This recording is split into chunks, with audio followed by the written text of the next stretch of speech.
history of the magazine, Time has nearly always named the person who wins the presidential election Person of the Year.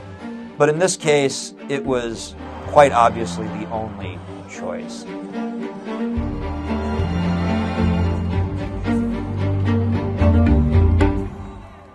I am Eric Cortellessa. I'm a national political correspondent at Time magazine, and I've spent the last year covering Donald Trump's campaign for the White House.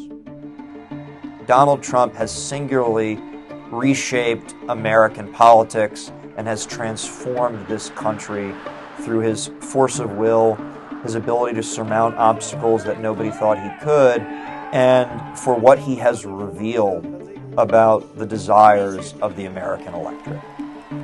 I traveled to Mar-a-Lago and spent some time with President Trump, and one thing you really can feel sitting in the room with Trump is a sense of vindication. Donald Trump started this year with unprecedented legal challenges, facing indictments in 4 separate venues on charges ranging from falsifying business records to willingly mishandling classified information and refusing to give it back to the government, and conspiring to overturn the 2020 election. A president has to have immunity. And the other thing is, I did nothing wrong. We did nothing wrong. He wants to restore the imperial presidency, as Arthur Schlesinger once called it. This means he wants to have as much executive power as he can to implement his agenda. So first, Donald Trump steamrolls the primary. Donald Trump wrapped up the contested primary faster than any other candidate in American presidential history. Well, thank you very much. They call it Super Tuesday for a reason. This is a big one. One of the big bets that the Trump campaign made, as well as the Biden campaign, was to do a midsummer debate. Biden thought that because he was down in the polls, he could gain momentum and change the conversation by debating Donald Trump in June. Usually these debates are not held until the fall. That debate was obviously calamitous for Joe Biden. That then led to a panic among Democrats who tried to get him off the ballot. And as this is happening, Donald Trump survived an assassination attempt. I was at the rally that day, and I think, like most people, I thought it was fireworks until all of a sudden Trump fell to the ground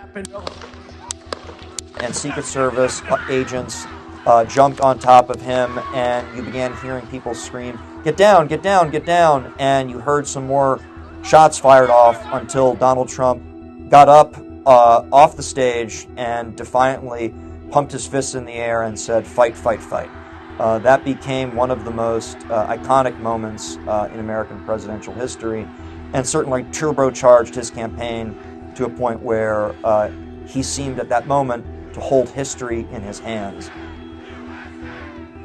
But everything changed just a few days later when Joe Biden dropped out of the race and roughly 20 minutes later endorsed Kamala Harris, who quickly consolidated Democratic support.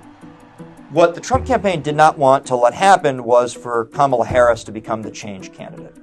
And so they embarked on a very coordinated and strategic effort to tie her as much as they could to Joe Biden.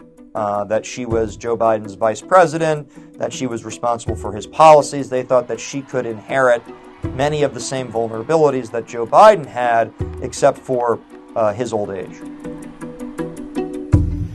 It is now official. CNN projects that Donald Trump has been elected president. Donald Trump will be the 47th president. Donald Trump has won the presidency. I want to thank the American people for the extraordinary honor of being elected your 47th president and your 45th president. I think that one consistent theme throughout our conversations this year is that Donald Trump intends to go into the White House in January and concentrate the powers of government as much as he can inside the office of the presidency. A very interesting thing happened ahead of the photo shoot. The photographer noticed that his right hand was raw and had some scarring on it, and he asked him, "What was that from?" And he said, "It's from shaking so many hands." So that was a very illuminating moment that showed how Donald Trump has really been all over the country this year in an effort to win an election that nobody thought he could win. And, you know, he's calmer than you would have expected. He has a level of equilibrium almost, walking around, cavorting with members of the club and other incoming cabinet officials, those who are jockeying for jobs in the administration. It's very much like a scene from King Arthur's court at Mar-a-Lago. As historians have noted, this was a historically close election. In fact, this is the closest presidential election by popular vote margins since the 19th century. So the country remains very divided, and I think there is going to be a titanic battle in the coming months and years over the nature and scale of the mandate that Donald Trump believes the American people have handed to him.